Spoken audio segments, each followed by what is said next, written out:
Hindi ko na po alam kung pang-ilang message ko na po to sa Living in the Darkest Moment of Our History. Bakit po moment? Kasi naniniwala po ko na ito po yung may katapusan. Tinanong ako kanina si Stan Mel, hanggang kailan? Sabi ko, hindi ko alam. Probably, ang estimation ng mga expert, mga 2 taon. Kaya marami pa po mga kapatid na for the next 2 years ay natatakot pa. And anyway, salamat po sapagkat marami na pong nagsisibalik ng mga kapatid, bagamat marami pa rin po mga nagigigil lang dumalo. Karamihan po ng mga member na ito yung mga may edad na or senior citizen at yung mga bata naman pinagbabawalan pa rin, which is something parang mali. Ang kalakasan po kasi ng mga kabataan ngayon at the age of 17, ito po yung mga nag-champion sa boxing, mga basketball player na 17 ang lalakas sa mga resistensya niyan at di kagad napapagod. Pero nag-declare ang ating gobyerno na 20 pababa at tayo po ay sumusunod. Yung pong COVID-19 ito, hindi po malaman kung ito po ay virus o kaya ay bacteria. Kapon po kasi tumawag sa akin yung aking auntie at nangumusta. Sabi niya yung virus daw ay bacteria na aerial. Ang dating ibig sabihin ay sumasama po sa hangin. Pag nalanghap natin, mas nakakatakot po yun. Tayo po magkakasakit. Ang Italy po ay nagdeklara ng COVID ay isang bacteria. Kaya ang mundo ay hindi pa rin, sa kabila ng mga expert nito, hindi siya nakakaisa kung ito ay bacteria o kaya ay virus. Ano po ang pagkakaiba? Yung bacteria ay pwedeng sumama sa hangin at pag nalanghap mo, COVID-19 positive ka na. Ang Biblia ay hindi naging pinid sa katotohanan na bago dumating po yung lahat ng mga pangalan nito ay naitala na yung lunas. It's a prescription in advance, so to speak. Yung mga expert, mga doktor, pag nakita niya yung patient, ilang tanong pa lamang, alam niya na kung anong sakit. Sapagkat na ito na po yung kanilang pantay, day-to-day basis. Kaya alam na nila kung ano ang dapat gawin, ano ang mga reseta, anong doktor, anong mga pinagbabawal, at anong mga necessaryong pagkain na dapat natin gawin. Ang sumulat po ng Psalms ay hindi exempted sa napakaraming mga pagsubok. Actually, si David ay the man of many trials. From the start, from the beginning to the end, ay hindi siya nilabayan ng napakaraming mga pagsubok. Kaya kung kayo po ay nagtatanong, basahin niyo po ang aklat ni David. Parang sinasabi natin, Panginoon ba, parang special ako, palagi na lang, hindi na nawawala ng pagsubok. Yung mga challenge ito ay actually isang opportunity na dapat natin ipakita ang ating pong katatagan sa pagsamba at paniniwala sa kanyang salita. Wala ng challenge parang walang lasa ang buhay, so to speak. At ngayon, dahil sa mga challenge na ito, ay parang lalong palapit ang pagdating ng Panginoon at ito yung panahon ng mga pagliliglig. Sa mga huli sandali, sabi ni Pablo ay yung mga masama ay magpapakasama at yung mga banal ay magpapakabanal. Sa mga huli sandali ay malalamig ang pag-ibig ng marami at sila'y tatalikod. At yung mga nagmamahal naman sa Panginoon, lalo silang kakapit at hahawak, mananampalataya. Hindi lang tayo dapat na kumapit sa Panginoon, hayaan natin siya ang kumapit sa atin sapagkat pag tayo kumapit sa Panginoon, mangangawit ka na pagdating ng panahon ng mga problema, baka bumitaw ka. Kapag siya kumapit sa iyo, kaya naman hindi ka bibitawan. Isang bata po ang naglalaro ng kanyang puzzle at nakasakay sa aeroplano. At yung aeroplano po ay bigla na lamang nag-bump up sa kalagitan. Nagulat sila, natakot yung mga pasahero. At ang dahil doon ay kinuha nila kanilang mga emergency gadget para ihanda kung sakali man mabagsak ang aeroplano. Hindi nakahanda. Sinuot yung kanilang mga sa pandagat, na kung sakali man bumagsak sa dagat, hindi sila malulunod.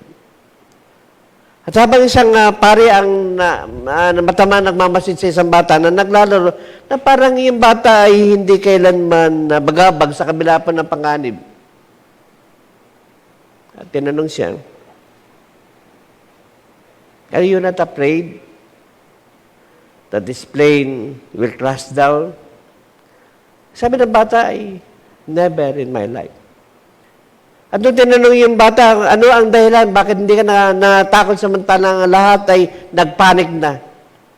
Ito sabi ng bata, "Because the pilot in the plane is my father." Kapag ang Panginoon ang ating pinangawakan, yung ama na kailanman hindi nag-isip na masama sa kanyang anak, bakit ka matatakot? Karamihan sa mga ama ay gagawin ang lahat para sa kapakanan ng kanyang anak, mistulan o to the point na itaya niya ang kanyang buhay. Para namin kanyang anak ay matuwa at masecure. Then ang awit nito ay isang awit ng pasasalamat ang Diyos ay isang Diyos kailanman. Wala pong panahon sa Kanya, siya noon, ngayon at magpakailanman. History sapagkat tayo po ang siyang gagawa. Tayo po yung may kasaysayan, tayo yung kumikilos, tayo mga pangunahing, mga tauhan, kung baka sa isang entablado, tayo po yung mga gumagawa. At may kanya-kanya tayong mga papel na dapat gampanan, gawin po natin ito ng buong katapatan, sapagkat somehow, someday, magsusulit ka sa Panginoon. At napakasarap pakinggan, "Well done, my good and faithful servant." Hindi lang sa mga pastor sinabi po ito. Ito ay sinasabi ng dakilang Diyos sa lahat ng mga lingkod na nagtapat, hindi natakot. Tingnan niyo po yung panahon ni Gideon, yung mga napakaraan, 32,000 ang kailangan ng panahon ng Panginoon, 300. Sabi sa Gideon, lahat ng mga matatakutin, magsiuwi. Lahat ng mga hindi karapat-dapat painumin sa tubig.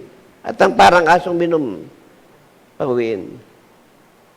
It was a time, an event that Gideon had experienced a period of his life. Panginoon, napaka-vast of army ang aming kakalabanin. How come we can overcome those people within these 300 mighty men of valor? Imposible. Because in God, sabi doon, nothing is impossible. Imposible ba sa Diyos? Wala. Sa Diyos, kahit na baog na matanda na, kaya pang mga anak. Sapagkat na lahat ng Diyos, sa Diyos ay kaya niyang gawin. Refuge, ang salitang refuge ay ginamit sa una at sa uli.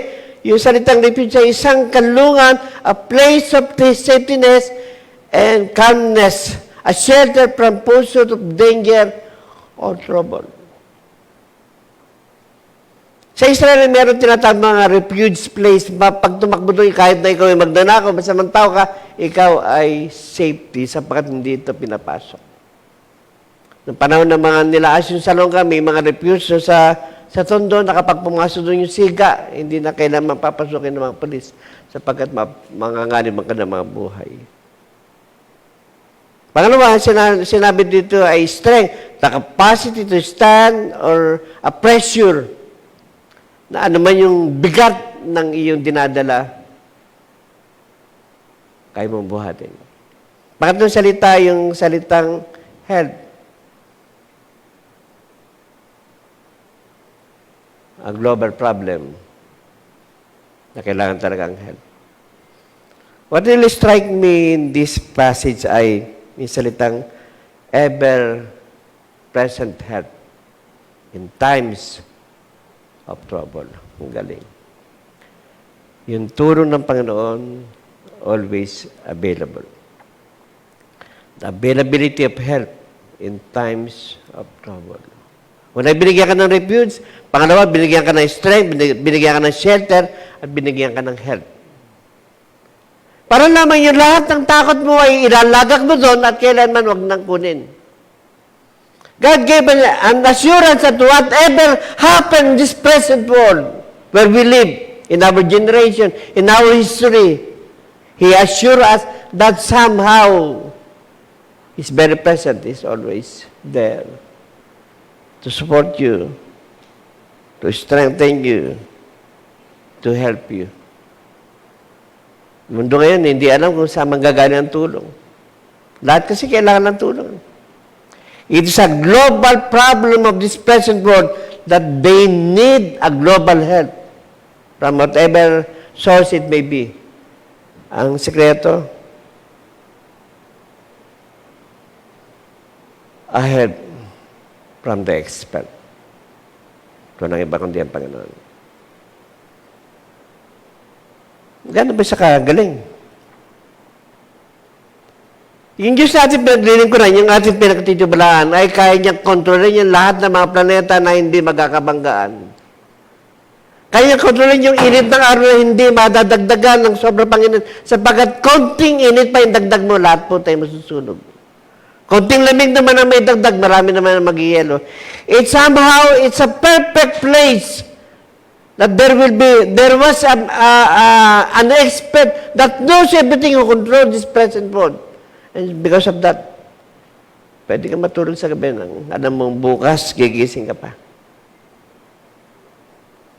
Because we are under His care. Naisundalin ng ilang mga katotohanan po rito, availability of help, dependability of His help, sustainability of help, stability of His help, and lastly, dependability of help in times of trouble. And to start with,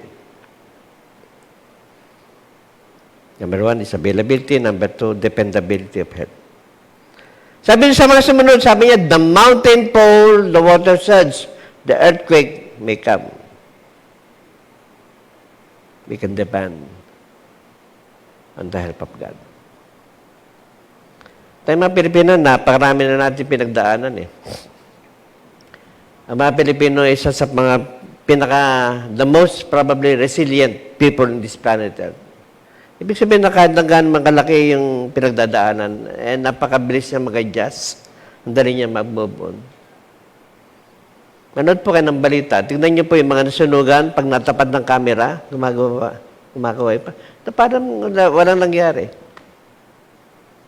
Yung mga Pilipino na kahit gaano kabigat ang problem, they can smile. They can rejoice. Sapagkat napakadaling mag-adjust kapag ang Panginoon ay nasa iyong puso. Regardless of whatever happened in your life. 1,000 may fall, sabi ng Bible. He will not come nigh thee, near thee. Sapat ang Diyos ang iyong refuge, strength, and help. Pangalawa, ang una ay an ever-present help in times of trouble. Pangalawa, dependability of helps in times of trouble. Sabi niya rito, therefore, we will not fear. It's an assurance for every one of us that we will never fear in this present world unless that you are in the mighty hand of God. Every fear must abolish. Sabihin ba nun hindi ka na mag-worry, anything. Tignan nyo, mountain fall, water surge, tsunami, earthquake. But therefore, sabi niya, it's a conclusive matter from God. Therefore, you will not fear. Bakit niya sinulat ito? According to the experience in David, ng author ng maraming book of Psalms, ay anything that matters. He can manage himself to control whatever situation he may be. He can command himself to be strong and mighty. At anong meron si David? Pareho lang po natin si David. Wala pong pagkakaiba. May mga panahon si David na hindi rin siya makatulog sapagkat ang pangalip ay hindi siya tinantanan. Imagine, magmula nung siya i-anoint ni Samuel para maging hari, he waited for 15 long years of hide and seek from Saul because his life is in danger.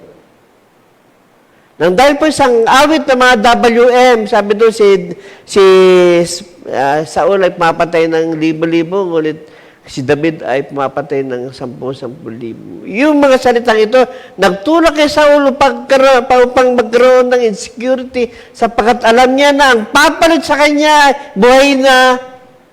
And the only remedy that he thinks is that David must die instantly. For the past 25 years, iningatan siya ng Diyos sa maraming mga kapamakan, day and night. Hindi siya tinantanan. 25 long years of waiting.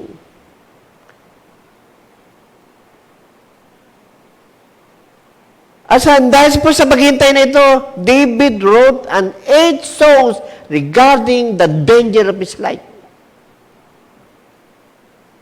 Minsan, hindi mo maintindihan kung bakit dumaraan sa atin ito. Sapagkat nasa panahon tayo ng nilililig na tayo, pagka po ang punong kahoy ay hinog na po yung bunga, doon po, lalo na yung mga sampano, pagka hinog na yung mga bunga niya, hindi mo na kailangan pinasin pa isa-isa yan. Punta ka doon sa sanga, tsaka mo siya liligligin para malalag yung mga hinog. At yung mga hinog na yun, dadamputin na lang. Habang hindi pa hinog yan, maniba pa lang yan. Maasim pa. Ganda po ang ating kalagayan ngayon, church. Hindi na yung panahon ngayon para tayo matakot. Hindi panahon na para magtiwala tayo sa Diyos na ano man ang mangyari. We are under His care. Ang mundong ito, church, to say it promptly, ang mundong ito nasa ICU na. Intensive Care Unit. Ang Intensive Care Unit ay mga pasyenteng 50-50. He might alive or he might die. Yung mundong ito, nasa ICU. Hindi mo alam. Kasi, paano? At hindi po tayo exempted sa COVID. Pwedeng mangyari sa atin, anytime, anyway. Ang maganda lang po rito ay yung mga gamot na may salita ang Diyos na pwede natin panghawakan. Pangalawa, the sustainability of health in times of trouble. Sabi dito, river of God that provide joy. Doon sa Israel, meron pong isang ilog doon na nagbibigay po ng buhay sapagkat napakasagan ng isda. Nagbibigay po ng tubig. Inumin. Ang river na ito ay meron pong isang maliit na lagos na papunta po doon sa palasyo na kung saan yung pong hari ay doon umigib ng tubig pa rin. That gives him refreshment and joy. Ang mga hari, kinakailangan nilang sakupin ng isang bansa kapag meron tubig na pwedeng pakinabangan. Pantahan niyo, sister, ang Diyos kasi napakagaling eh. Bago pa dumating yung sakit, meron na siyang lunas. Iningatan niya ang bansang ito, yung palasyo nito sapagkat ang mga naghari dito ay kanyang pinili. Kapag itong bansang Israel ay kanyang nakubkob, meron silang joy, meron silang river, na pwedeng kunan ng tubig, isda, maging pagkain nila. They call it the river of joy. Diyan ang galing po si Moises. Sa river nung makuha si Moses ay natuwa yung prinsesa, the joy within himself. Sapagkat nagkaroon siya ng instant na anak sa katawan ni Moises. A river of joy. Ito po yung sinabi ng John chapter 4. Bubukal sa mga mananampalataya yung kagalakan na parang ilog na hindi naubos.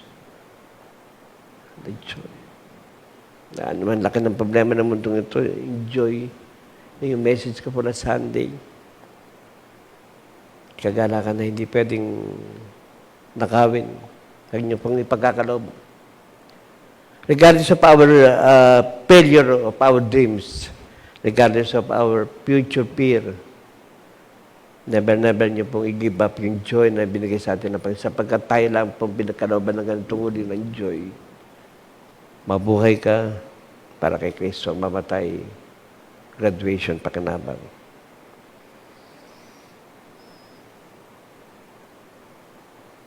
the temple where ever-present of God dwells, the stability of health in times of trouble. Sino po sa inyo nakapanood na ng Unbroken?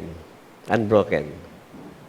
Nasa Netflix, sino po ang mahilig manood ng Unbroken? Itong Unbroken ay buhay ng isang marathon runner na from Italy, nag-migrate sa Amerika. Ang pangalan niya ay Louis Sapellini. He died last 2014. Yung buhay niya ay kakaiba at nagbigay ng dahilan para kay Angela Jolie na siyang mag-direct sa buhay nitong si Louis Sapellini. Nag-champion po siya ng marathon 1936. Siya ay nakita niya si Hitler, inabot niya. At siya inihanda para tumakbo muli 1940 sa Tokyo, Japan. Ngunit nag-invade ng Japan ang Amerika. Pinabagsak ang Pearl Harbor. At si Louis Sapellini ay naging piloto, napadpad sa tubig for 45 long days. Hindi po sila kumain. 4 po sila doon, 2 po yung nag-survive na matay yung 2 kasama niya. At pagkatapos po ay napadpad sila sa isang malaking barko at bumangga yung kanilang sinasakyan. Bad trip. Sapagkat yung pong barko na kanilang pong pinagbanggan ay mga Hapon. They were captured. Doon na po sila doon sa isang bilangguan for the past many years. Nakabilanggo po doon kasama niya yung 2. May isa pong Hapon doon na ang pangalan na ay Sergeant Watanabe. Ang tawag sa kanya the bird. Day to day, araw-araw sa ginawa ng Diyos ay pinahirapan siya. Binibigay siya ng dahilan para siya ipatayin. Ngunit sabi doon sa pamagatay, he was unbroken. Hindi siya nag-give up. Tinesay napakaraming hirap na ito. Dumating ang panahon na siya ay napalaya. Na siya ay malaya na naging alcoholic siya. Pag nakarinig siya ng pagsabog ay nagpa-flashback yung mga kanyang karanasan. At yung kanyang asawa ay naging mananampalataya at pinipilit siya magpunta doon sa concert ni Billy Graham. That was in New York, LA nung mga panahon. At saka pipilit na kanyang asawa, minsan ay sumama siya. That changed his life. Si Louis Sapellini ay na-born again. Ngunit yung kanya pong addiction sa alak ay hindi pa kagad wala. Isang salita ni Billy Graham ang siyang kumilos sa puso niya, na nagpabago ng napakarami lahat ng kanyang mga past event na napakasakit. Hindi niya makalimutan. Dapat sabi ni Billy Graham, when you reach the end of your rope, just hold tight to your Savior. That changed the life of Louis Sapellini. Hindi po nagkasya yung pamagat eh. Meron pong second part na ginagawa pa. Ngayon, hindi ko alam kailan matatapos. You have to watch this sapagkat ito'y true to life story. Bago po doon nung mabunagay siya, ay nagbalik siya doon sa Tokyo na panibagong Olympic, siya po yung pinatakbong dalang torch. Gumawa po siya ng sulat at hinanap niya lahat ng mga nagpahirap sa kanya para pasalamatan at sabihin na sila pinatatawad.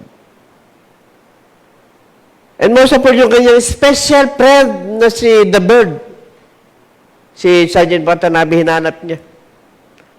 Meron siya surat kay Watanabe na kung hindi niya man makita, ay nice niya makarating kay Sergeant Watanabe yung lahat sa kanyang pinaghirapan o hirap na kanyang naranasan.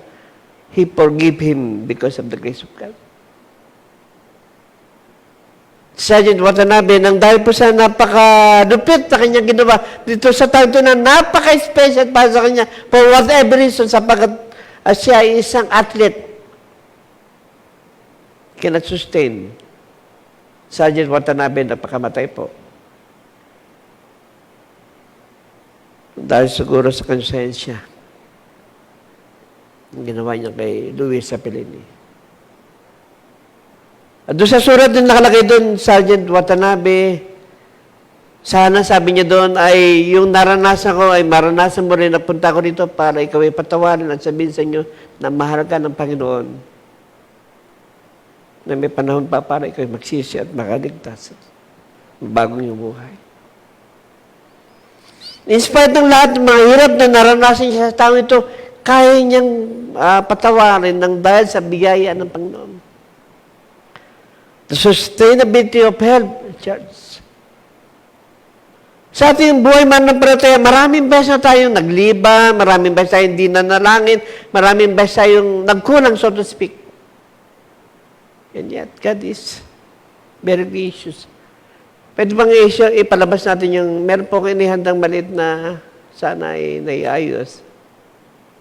At kung meron pa kayong papalabas na po tayo. Medyo habanong natin konti. Last Sunday. Let's watch this film. Nung aking pong pinanood to for the second time, I cannot control myself but to cry. Pwede mo patayin natin mga ilaw. Basahin nyo at namnamin. Para kumakain tayo ng masarap pagkain.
Amen.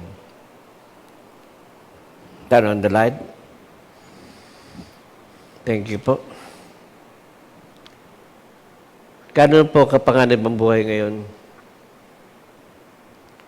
At present, napakarami pong Word of God tayo napapanood sa TV, sa inyong gadget. Anytime, pwede nyo. Ang nakakatakot po, sabi ng Bible ay, even the very elect was deceived by God. Or by Satan, I mean. pati yung mga malalaking mga iglesia. Last week po ay nag-meeting kami kasi po meron kami binubuong Bible School dito po sa Bataan at isa po ako sa officer.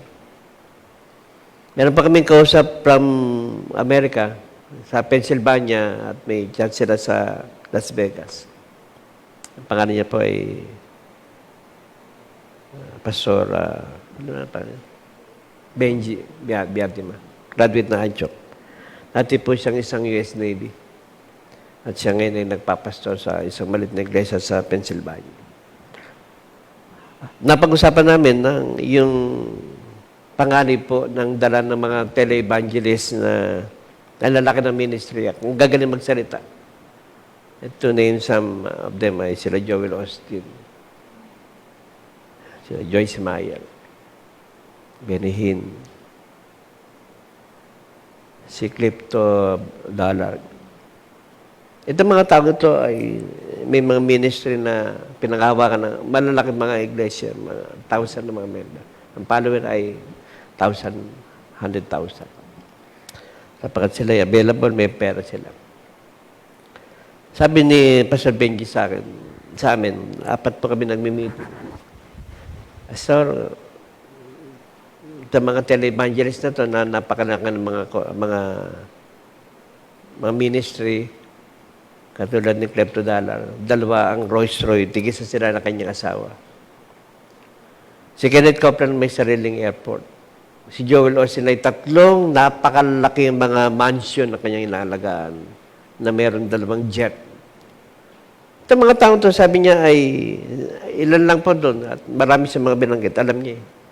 Sabi niya ay ang lalaki ng mga ministry niya, pero nangihingi pa rin sila ng tulong para sa Africa, para pakainin yung mga batang hindi halos kumakain.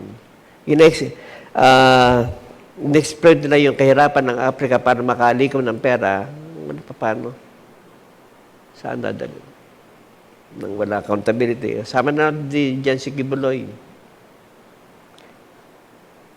Kung hindi ka magiging maingat sa yung mga pinakikinggan, sa mga narinig mo, maganda naman mga sinasabi talagang very encouraging, mga shall we say, anointed naman. Eh. Na pagkatapos ng pakinggan talagang, malilip up ka. Ang problema yung buhay ng mga tao ito na napakalalaki ng mga ministry and yet, hindi pa rin nasisiyahan at naglilig pa ng mga pera para very ironic sapagkat hindi mo makita yung sinasabi doon sa ginagawa. Sa panahon natin ngayon, ay maging maingat tayo, baka tayo man ay madaya ng mga napakagaling na mga mag-usap, mga charismatic, mga talagang pag nagsalita ay ang gagaling magpatawa, ma-entertain ka. At the end of the line, at the end of the day, hindi mo makikita si Jesus sa kanilang mensahe. Hindi makikita yung blood of Jesus Christ, hindi natataas ang Panginoon. Sapagkat ang kanya itinataas sa sarili ng organization. Kanang ministry, nandun yung kanang pangalan. Kenneth Copeland Ministry, Kenneth Hagin, Joel Austin, puro mga pangalan nila.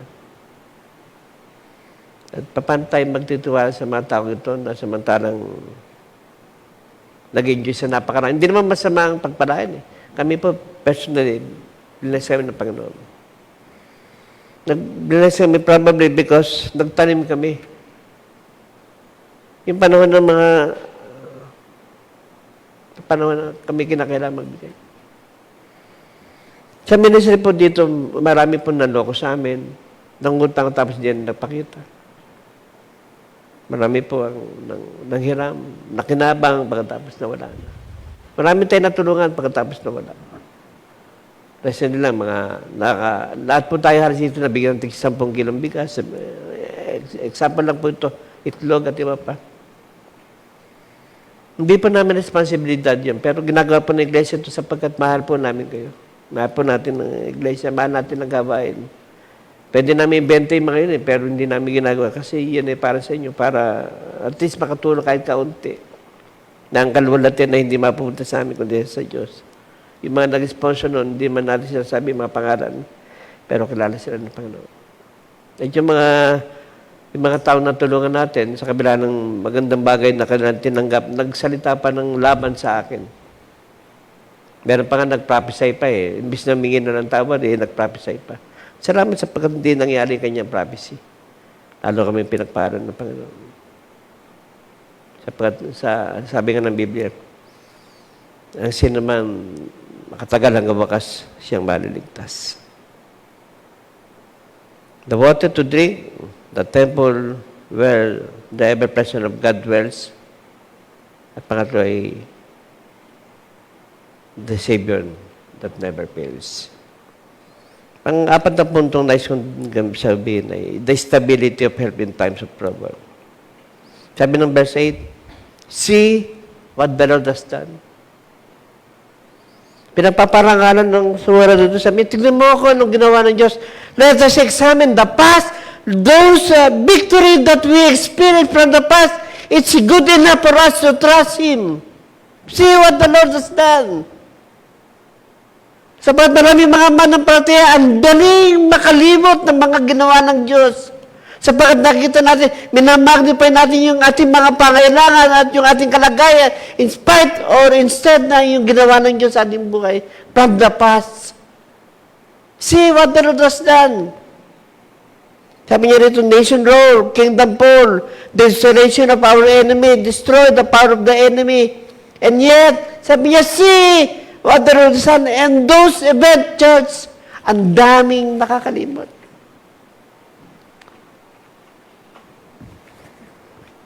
Sino po sa inyo ang pagkatapos pong tumanggap sa Panginoon at naglingkod sa Diyos, umatin po dito na sa atin, minalas ang buhay. Pwede bang makita? Yung minalas ang buhay, yung bang napakamalas naman. Magbuhat nung nabunagan ako, puro kamalasan. Meron ba?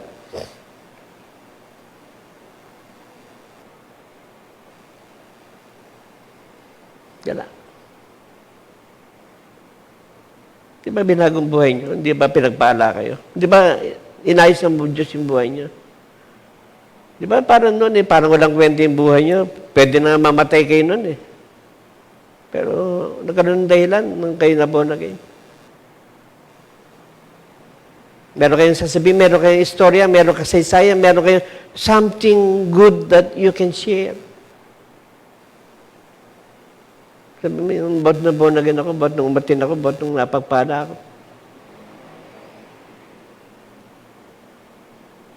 Ba't nung naglingkod ako sa Kanya, pinagpala ang buhay ko. Kahit nga hindi nga kayo nagkika po, na matapat. Salamat sa Panginoon, sapagkat yung ating iglesia ay siguro isa sa mga privilege ko bilang pastor.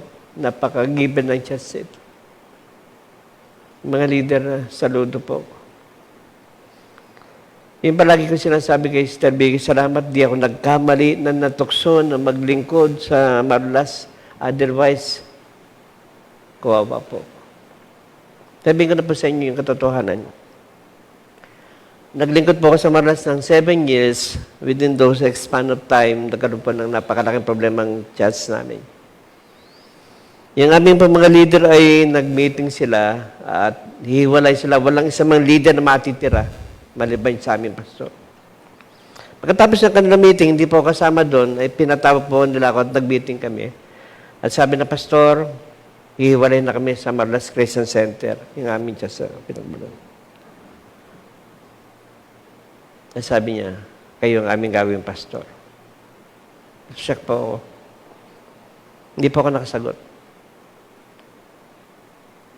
Sabi ko, pagpe-pray ka muna. Instant chat sa mga leader, yung mga title na mga nandun. Hindi pa ako pumayag. Para hindi ako matukso, ay pinili ko na magpunta dito sa Pampanga na hindi promise, walang malinaw ba? Parang walang kinabukasan. Paano na ma-engganyo ka? Yung mga member na kumukuha ng kusot para hindi nga makabili ng LPG.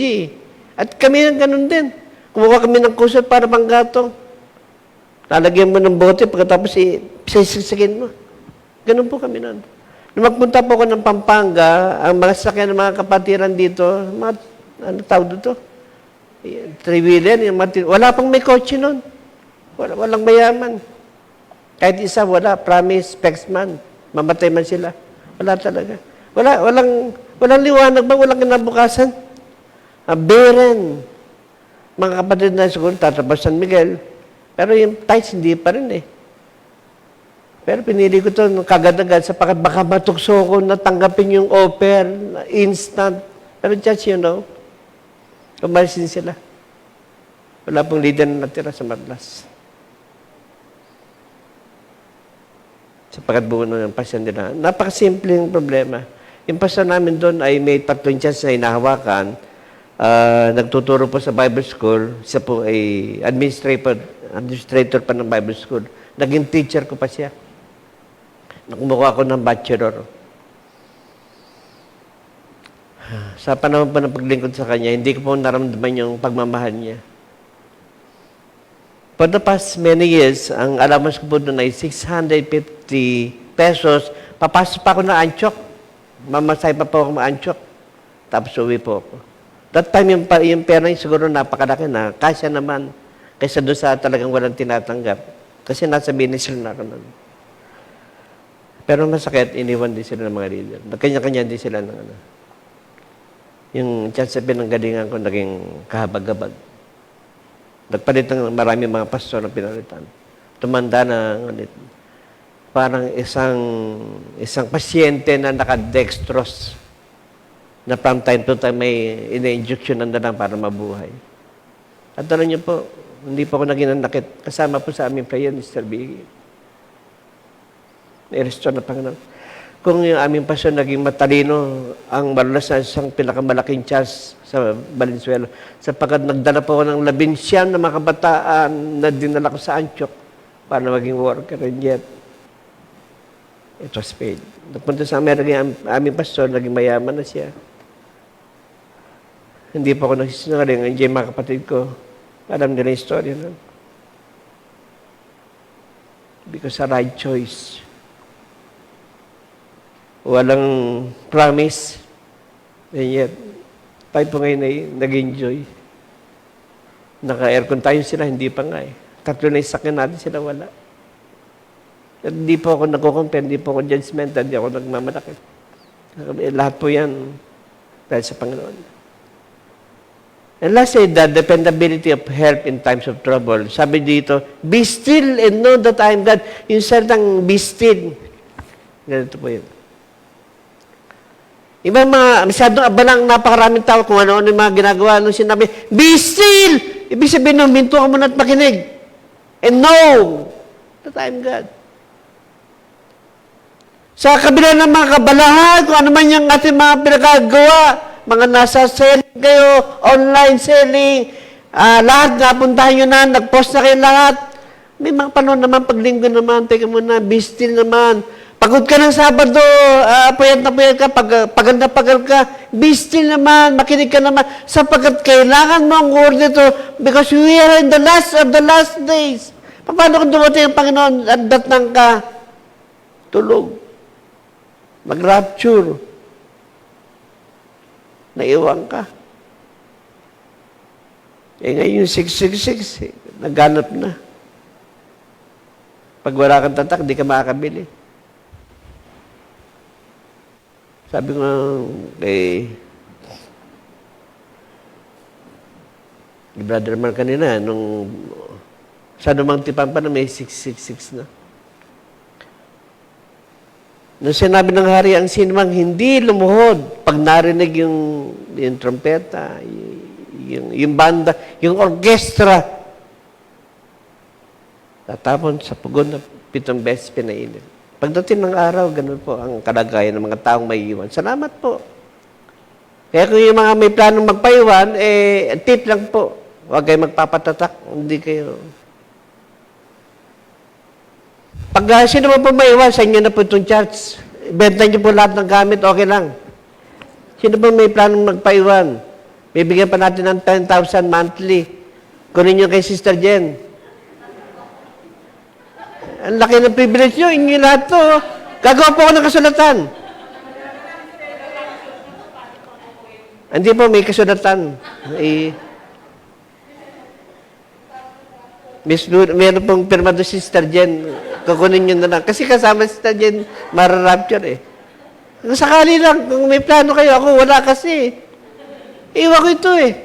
Ano man yung pinaghirapan natin dito ng marami mga pagluhod. Sabi ko, tatlong sekreto ng bata ko tumagal ng 32 years o na. Broad mind, big heart, bended knee, letter B.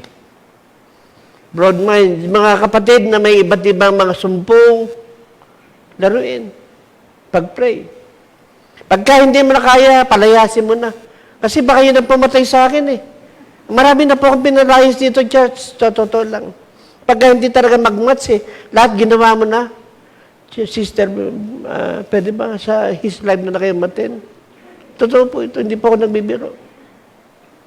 Kasi doon, magpipit kayo eh. Kasi malaki na sila doon. At nagpapasalamat po ko sa mga tao ito na naging bahagi sapagkat tumibay lalo ako. Alam ko na paano na rin kapag may dumating na gano'n ng mga puso, okay lang. Okay, welcome kayo. Pero pagka hindi ko na kaya, sa Israel na kayo magpunta. Welcome kayo doon kasi malaki na sila. Pero habang gusto niyo po magpasakop sa akin pamumuno, mamahalin ko po kayo. Yung gobyerno nga, yung times of help, wala nang may bigay ng bigas, pero tayo nagbibigay pa ng bigas eh. Kasi sabi nga dito, hindi kayo magugutom. Pag wala na kayong bigas, kato kay pastor, wala na kami masaing. Hindi nga, kahit nga hindi Kristyano, binibigyan natin eh. Nagpagawa tayo ng aircon dito, binigyan ko pa ng bigas yung gumbo, hindi naman Kristyano yun. Biniyaran ko pa. Kasi gusto natin maging blessing tayo. The dependability of help in times of trouble. Sabi nyo, be still, know that I am God, verse 10. Tatlong bagay po. Sabi nyo, the battle is not yours, but from God. The God will exalted among the earth. The Lord Almighty is within us. Therefore, God of Israel is our fortress. Yung Diyos ng Israel, yung patotoo ng Israel, siyang ating panggalungan. Nandito po ako magwawakas. Panibagong true life story naman. Ito po ang buhay ni James Ryan. Kung napanood niyo po yung pelikulang True to Life, ito kaya gusto ko po i-share. Saving Private Ryan. Pamagat po. Ang bida doon ay si Tom Hanks, Vin Diesel, Tony Paper, at sino pa ba ito? Isang napakagandang istorya na digmaan din eh. Pinangunahan ito ng mga batikan ng mga, pati si Vin Diesel nando doon. Matt Damon nando doon. Ang istorya po ito ay apat na magkakapatid na mga sundalo sila, mga Ryan family. Sila po ay bunggitin na nakipagdigmaan sa bansang Japan. Tatlo sa mga magkakapatid nito ay napatay sa digmaan. May isang natira. Ang pangalan na James Ryan. Yung James Ryan na ito ay nakulong, nabilanggo. Sila po yung nakakulong sa ilalim ng lupa. Doon sila pinapakain, tinatapon ng pagkain para na mag-survive. Itong isang kapitan na ito na napakatapang, ang pangalan niya ay Sergeant Miller, Captain Miller, I mean. Nag-form siya ng group para iligtas si Private Ryan. Sapagkat yung tatlong kapatid niya po yung namatay na. Napasok po na yung kuya at handa na po sana siyang pakawalan. Ngunit itong si Ryan, hindi sumunod. Kanyang principle sabi niya, hindi ko kayang iwan yung aking makasama at ako ay maligtas lamang. Samantalang yung aking makasama. Mamamatay. Bumalik po si Captain Miller at nag-form sila ng isang napakalaking hukbo para digmay na talaga yung bansang Japan. Galing pa sa barko, bababa sila at pagkatapos ay nilunsod nila yung kampo ng Japan, Hapon. Sa pakipagdigmaan, napakarami pang mga namatay. To make the long story short, pagkatapos ng mga kamatayan na ito, ng napakarami mga sundalo, naligtas po si James Ryan. At ito po yung last word na napakagandang pakinggan. Sabi niya rito, I hope I deserve the life I enjoy today for the hundred of brave father who sacrificed their lives just because of me. Grabe. No?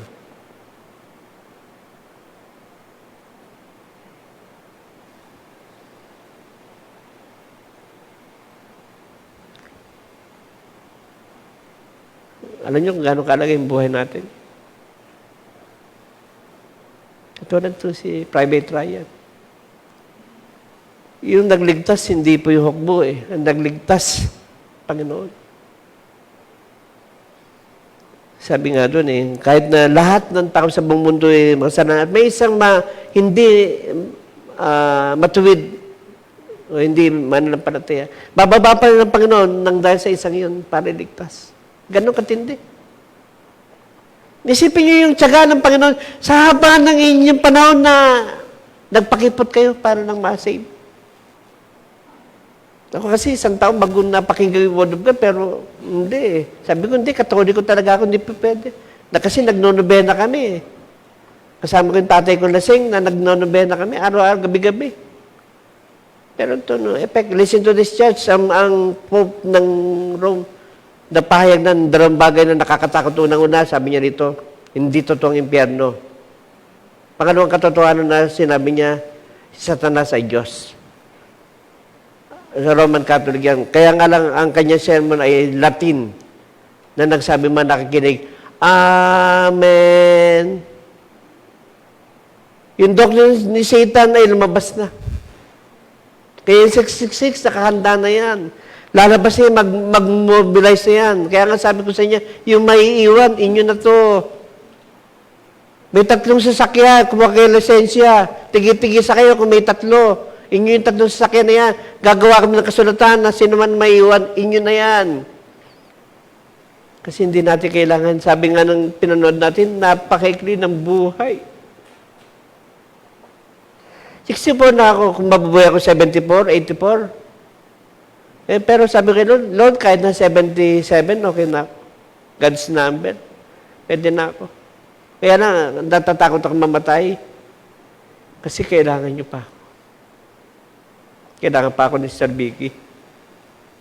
Kailangan pa ako ng aking mga apo. Kailangan pa ako ng aking mga anak.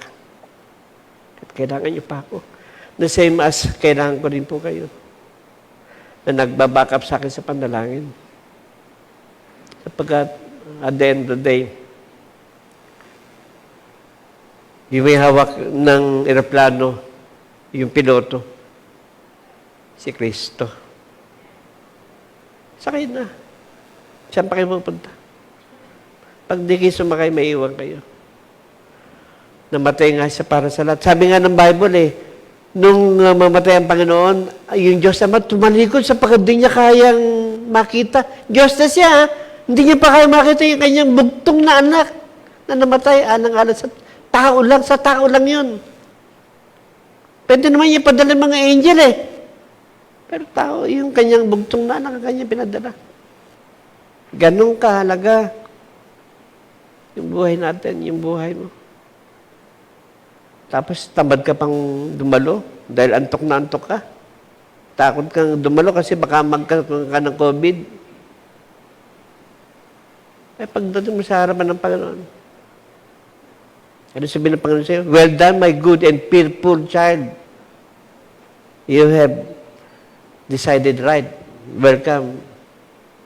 Ang ganda kasi sinabi sa Matthew 24. Well done, my good and faithful servant. Maraming good. Good looking, good sermon, good teaching, good church, good pastor. Ang laban dito, yung salitang faithful. Ilan yung kayang faithful? Ilan kayang faithful sa mga member na in charge? Yung hindi natakot. Kahit na tatapit tayo nakakamba. Pwede ba natin tawagin mga musician? Maga pa naman po, hindi na tayo kumakain pa, hindi na tayo nang-disciple pa.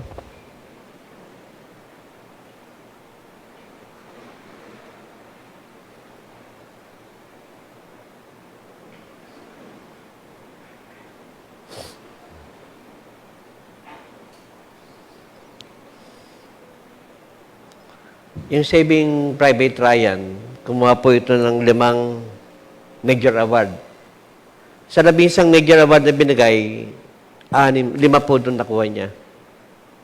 Best Director, Best Cinematography, Best Sound Effect, Best Sound Mixing, Best Film Editing, Best Film to Watch. And a single song to the Lord.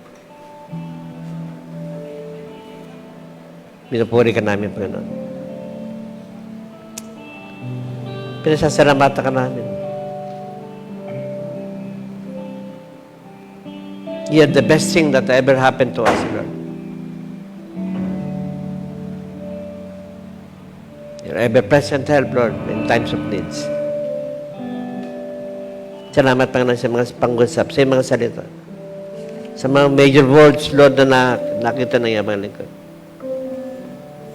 An ever-present help in times of trouble. Therefore, we will not fear. The river of God that gives joy. See what the Lord has done. And lastly, be still, know that I am God.